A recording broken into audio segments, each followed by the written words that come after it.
Welcome to విఎస్బీ media. నేను మీ సురేష్. ఇక morning న్యూస్లో ఈరోజు ఈనాడు, ఆంధ్రజ్యోతి, సాక్షి పత్రికలో వచ్చినటువంటి వార్తలు మనం విశ్లేషిద్దాం. ఈనాడులో ఈరోజు ప్రధానంగా మరి నిన్న తెలుగుదేశం పార్టీ, జనసేన పార్టీ ప్రకటించినటువంటి అభ్యర్థుల జాబితా గురించి బ్యానర్ ఐటమ్ వచ్చింది. ఒకసారి చూద్దాం. దూకుడుగా తొలి అడుగు, 99 స్థానాలకు తెదేపా జనసేన అభ్యర్థుల ఖరారు. ఎన్నికల నోటిఫికేషన్కు ముందే తొలి జాబితా. యువత, కొత్తవారు, ప్రవాసులకు చోటు.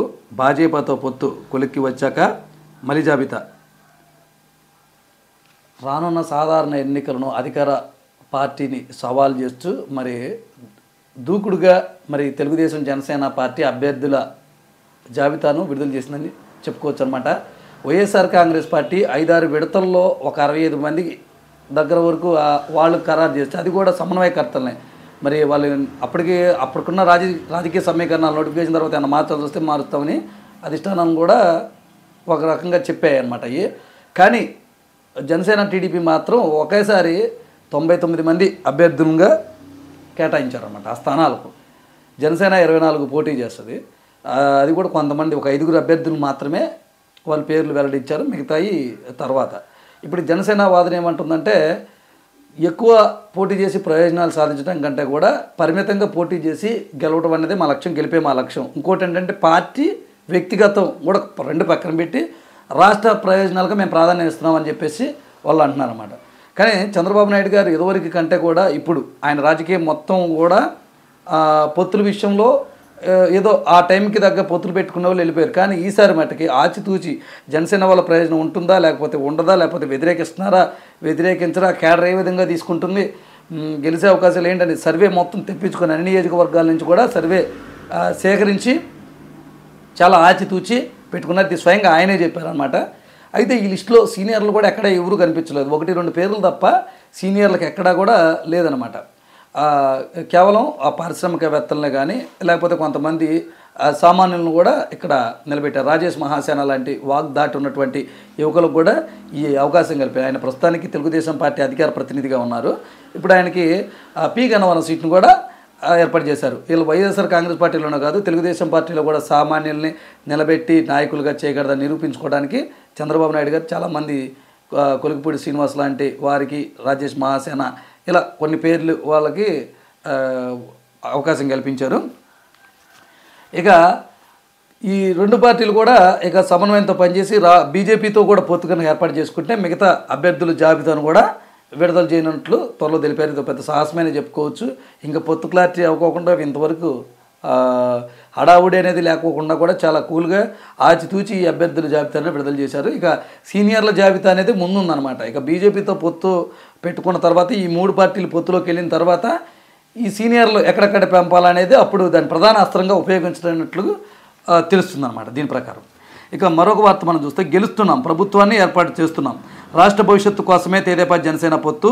ఈ కూటమికి భాజపా ఆశీస్సులున్నాయి. 5 కోట్ల మంది ప్రజలకు అవినీతి పార్టీకి మధ్య ఎన్నికలు ఇవి. విలేకరుల సమావేశంలో చంద్రబాబు, పవన్. తెదేపా 94, జనసేన 5 పేర్లతో తొలి జాబితా విడుదల. 24 అసెంబ్లీ, 3 లోక్సభ స్థానాల్లో జనసేన పోటీ అనమాట.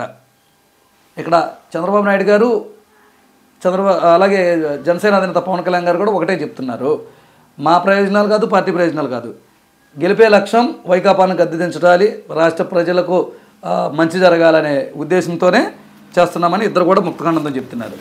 ఇక అలాగే తెదేపా నుంచి తొలిసారి బరిలోకి 24 మంది జగన్ ఇంటికి పంపడానికి సైనికుల్లో పోరాడతామంటున్నారు. అలాగే జనసేనకు గోదావరి జిల్లాలోనే ఎక్కువ సీట్లు. తెదేపా జనసేన కూటమి అభ్యర్థుల తొలి జాబితా.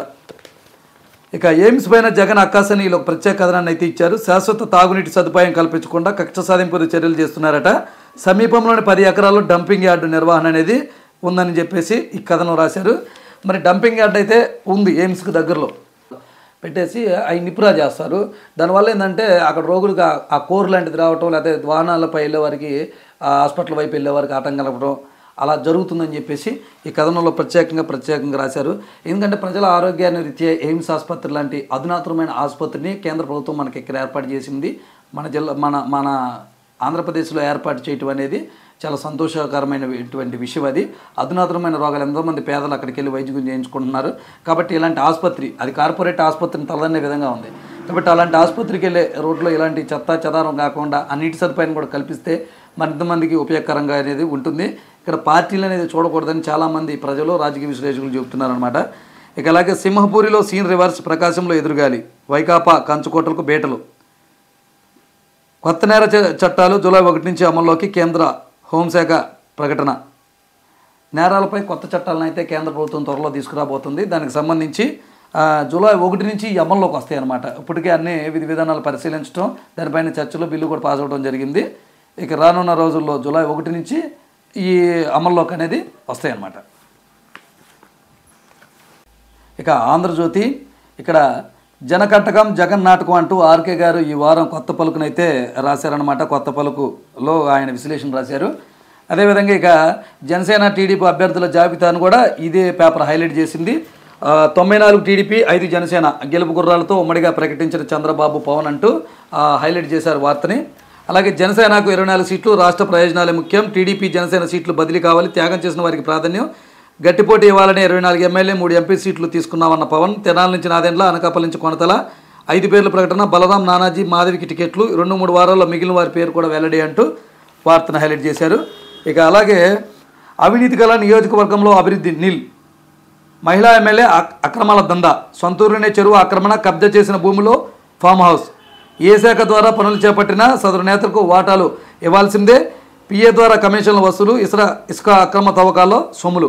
ఇసుక అక్రమ అనేది అన్ని జిల్లాల్లో జరుగుతుంది. ఇక నేతలు మామూలు మరి కప్పే విధంగా నిన్న దేవినేని ఉమా గారు కూడా మాట్లాడుతున్నారు. కొట్టికిలపూడి ఇబ్రహీంపట్నం మండలంలో భారీగా ఇసుక అక్రమ రవాణా జరుగుతుందని అధికారులకు చెప్పిన ప్రయోజనం లేదని ఆయన స్పాట్కి అక్కడికైతే వెళ్ళారు. వాహనాలు కూడా చూపించి ఒక చిన్న ర్యాలీ కూడా, నిరసన ర్యాలీ కూడా అక్కడ చేపట్టారు ఫ్లెక్సీతో. తాడేపల్లి ప్యాలెస్కి కప్పం వెళ్తుందని, ముఖ్యమంత్రి గెలవాడలు ఉన్నాయని రకరకాల వ్యాఖ్యలు అయితే చేశారనమాట. అన్ని చోట్ల నుంచి కూడా ఇదే జరుగుతుంది. ఇక అలాగే 1.25 లక్షల కోట్లతో అతిపెద్ద ధాన్య నిల్వ పథకం ప్రారంభించిన ప్రధాని నరేంద్ర మోదీ, 5 ఏళ్లలో సహకార రంగంలో 700 లక్షల టన్నుల నిల్వ సామర్థ్యం సృష్టి, దేశవ్యాప్తంగా వేలాది గోదాముల నిర్మాణం. ఇక కొత్త నేర చట్టాలు జూలై 1 నుంచి అమల్లోకి, దేశమంతా భారతీయ న్యాయ సంహితి. ఇక 5 రాష్ట్రాల ఆప్ కాంగ్రెస్ పొత్తు, పంజాబ్లో మాత్రం ఎవరికి వారే, దేశ ప్రయోజనాల కోసం కలిశామన్న ఆప్. 5 రాష్ట్రాల్లో కూడా కాంగ్రెస్ పార్టీ, ఆమ్ ఆద్మీ పార్టీ 2 కూడా పోటీ చేస్తున్నాయి, కలిసి పోటీ చేస్తున్నాయి ఉమ్మడిగా. పంజాబ్లో మట్టికి ఎవరికి వాళ్ళే పోటీ చేస్తున్నారు విడిగా. వీళ్ళు ఏంటంటే రాష్ట్ర ప్రయోజనాల కోసం, అభివృద్ధి కోసం అని చెప్పేసి మాట్లాడుతున్నారు అన్నమాట. అలాగే రాష్ట్రం కోసం కలిసి వస్తున్నాం, ప్రజలకు గెలిపించుకోవాలి, మంచి ప్రయత్నానికి తొలి అడుగు పడింది, వ్యక్తుల కోసమో పార్టీ లబ్ధి కోసమే మేము కలవలేదు, విభజన కంటే జగన్ నష్టమే అధికం, ప్రజలకు ఎంతో అవమానించారు, అన్యాయం జరిగితే చెప్పుకోలేని పరిస్థితి, ఏపీ బ్రాండ్ను దెబ్బతీశారు, మా అభ్యర్థులు డాక్టర్లు, ఐఏఎస్లు, గ్రాడ్యుయేట్లు, వైసీపీలో స్మగ్లర్లు, గోండాలు, రౌడీజీలకు ఛాన్స్ అని అంటున్నారు తెలుగుదేశం పార్టీ వాళ్ళు. టీడీపీ అభ్యర్థులు తొలి జాబితా విడుదలలో చంద్రబాబు ఈ వ్యాఖ్యలు చేశారనమాట. ఇక బీజేపీకి పరిమితమే 4 అసెంబ్లీ, 4 లోక్సభ సీట్లు, టీడీపీ జనసేన వర్గాల్లో చర్చ, గెలుపు పొందే స్థానాలే ఇచ్చే అవకాశం ఉందని మరొక చర్చ అయితే జరుగుతుందన్నమాట. తెలుగుదేశం పార్టీ అలాగే జనసేన పార్టీలో విపరీతమైనటువంటి ప్రచారం జరుగుతుంది. ఇక సాక్షిలో బ్యానర్ ఐటమ్గా జనసేన టీడీపీ పొత్తు గురించి ఒక ప్రత్యేకమైన కథనాన్ని రాశారు. ఒకసారి చూద్దాం. భలే మంచి చౌక బేరము, జనసేనతో చంద్రబాబు డీల్, కేవలం 24 అసెంబ్లీ, 3 పార్లమెంటు స్థానాలు, నిరాశ నిస్పృహల్లో జన సైనికులట, ఊరించి ఉస్సురుమనిపించారని ఆగ్రహం, 5 పేర్లు మాత్రమే ప్రకటించిన పవన్ కళ్యాణ్, 94 అసెంబ్లీ అభ్యర్థుల పేర్లతో టీడీపీ జాబితా, భయపడ్డట్టుగానే బలహీనత బహిర్గతం, ఖరారు చేసిన సీట్లో 52 సీట్లు ఓసీలకే, తొలి జాబితాలోని 21 మంది కమ్మ సామాజిక వర్గం వారికే చోటు, బీసీలకు కేవలం 18, మైనార్టీలకు ఒకే ఒక స్థానం, కేవలం 10 మంది మహిళలకే చోటు. సో పార్టీ వ్యవహారాలు అనేది స్వతహాగా ఏ పార్టీ ఆ పార్టీకి వాళ్ళకి సొంత ఎజెండా అనేది ఉంటుంది. మహిళలకే, బీసీలకే కేటాయించాలని రాజ్యాంగంలో లేదు. అంటే ఉన్నప్పటికీ కూడా కల్పించాలి, ఉన్నప్పటికీ కూడా పార్టీ రాజ్యాంగం వేరుగా ఉంటుంది. వాళ్ళ రాజ్యాంగం ప్రకారం వాళ్ళు నడుస్తారు, వీళ్ళ రాజ్యాంగం ప్రకారం వీళ్ళు నడుస్తారు.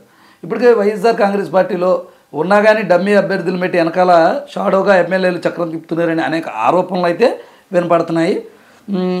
మరి పవన్ కళ్యాణ్ ఏ విధమైన డీలు మాట్లాడుకునేది సాక్షి పేపర్ వెళ్ళి చూడలేదు, లేకపోతే వైఎస్ఆర్సీపీ నాయకులు వెళ్ళి చూడలేదు. చాలామంది ఆవేశాలతో ఉన్నారు, చాలామంది నిరాశ నిస్పృహలు ఎదురవుతున్నాయి అని చెప్పేసి ఉసూరు అనిపించారని రాశారు. మరి మీరు విడుదల చేసిన జాబితాలో కూడా 65 మంది జాబితాలో కూడా చాలామంది ఉసూరు అనిపించారు. ఉసూరు అనిపించేది ఏ పార్టీలో ఉన్నా కామనే, జనసేనలో అవ్వచ్చు, టీడీపీలో అవ్వచ్చు, వైఎస్ఆర్ కాంగ్రెస్ పార్టీలో అవ్వచ్చు. కింద స్థాయిలో ఉన్న సర్పంచ్, ఎంపీటీసీ లాంటి పదవుల్లోనే ఉసూరు పంపించాలని కొంతమంది అలిగేసి పార్టీలు మారేవాళ్ళు ఉన్నారు రాత్రులకు రాత్రులే. అలాగే ఏదైనా ఉంటారు, దీన్ని ప్రత్యేకంగా ఎత్తి చూపాల్సిన పని లేదు. మీరు ఎత్తి చూపుతున్నారు, వాళ్ళు ఎత్తి చూపుతున్నారు. సరే, ఇంకొకటి కూడా రాశారు.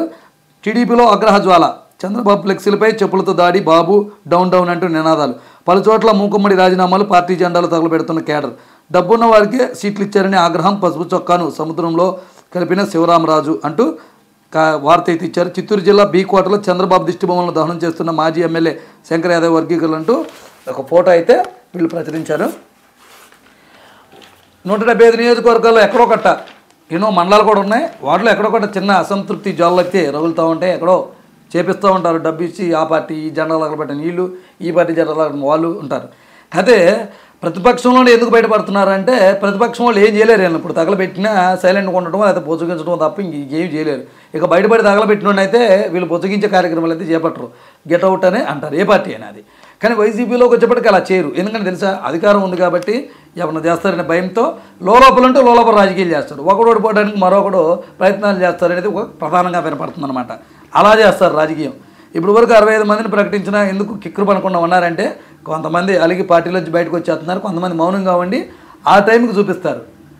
అలా నోటిఫికేషన్ విడుదలైన తర్వాత ఏం చేయాలో అది చేస్తారు. ఆల్రెడీ పక్క పార్టీలతో మాట్లాడేసుకొని బేరసారా కూర్చుకున్నారని ఒక వినికిడి కనపడుతుంది. చాలామంది మాకు టచ్లో ఉన్నారని చంద్రబాబు నాయుడు గారు చెప్పడం, పవన్ కళ్యాణ్ గారు చెప్పడం దీనికి అనుమానాలు తావేస్తుంది అనమాట ఇది. ఇక అదేవిధంగా నేడు మంగళగిరి ఎయిమ్స్ జాతికి అంకితం అంటూ మరో కథనం ఇచ్చారు. ఆయన వర్చువల్ విధానం ద్వారా విడుదల చేస్తారనమాట. రాజ్కోట్ నుంచి జాతికి అంకితం చేస్తారనమాట. అలాగే నేడే గ్రూప్ 2 ఫిలిమ్స్ రాష్ట్ర వ్యాప్తంగా 1.327 కేంద్రాల పరీక్ష ఉదయం 10 గంటల 30 నుంచి మధ్యాహ్నం 1 గంట వరకు. పర్యవేక్షణ 24 మంది ఐఏఎస్ అధికారులు ప్రశాంతంగా నిర్వహించేందుకు పటిష్ట బందోబస్తు. అధికారులతో సిఎస్ జవహర్ రెడ్డి సమీక్ష. ఇక జూలై 1 నుంచి భారత చట్టాలంటూ మరొక వార్తనైతే వీళ్ళు రాశారు. ఇక ఫ్యాక్ట్ చెక్ పేరుతో ఈనాడు పేపరు అధినేత రామోజీరావు గారిని అయితే టార్గెట్ చేసి కొన్ని వార్తలు అయితే రాశారు. సంతకాలు చేస్తారా చస్తారా, తుపాకీ గురిపెట్టి మార్గదర్శి సహా వ్యవస్థాపకుడు జీజే రెడ్డి కుమారుడు రామోజీ బెదిరింపులు, ఫోర్జరీ సంతకాలతో అక్రమంగా షేర్ల బదిలీ, 1,59,69,669,600 విలువైన 288 షేర్ల బదిలీ, న్యాయ పోరాటం చేస్తున్న జీజే రెడ్డి కుటుంబం. జీజే రెడ్డి కుమారుల ఫిర్యాదుతో సిఐడి కేసు నమోదు. A1గా రామోజీ, A2గా శైలజా కిరణ్ రెడ్డిపై కేసు నమోదంటూ వీళ్ళు ఒక కార్టూన్ ఇమేజ్ వేసి రాశారనమాట. సో పత్రికా ఈనాడు, ఆంధ్రజ్యోతి చూస్తే యాంటీ వార్తలు రాస్తుంది, కానీ ఇలా కార్టూన్స్ బొమ్మలు వేసేసి అలా రాయదనమాట. వాళ్ళ పందా వేరు, ఇలా పట్టించుకోకుండా రాస్తారు. వీళ్ళు అలా కాదు, డైరెక్ట్గా రామోజీరావు గారు ఫోటో వేసి కరెక్ట్గా రాస్తారనమాట. ఫ్యాక్ట్ చెక్ అని. ఇక ఈ ఫ్రంట్ పేజీలో ప్రతిరోజు ఒక ఐటెం ఖచ్చితంగా ఉంటుంది.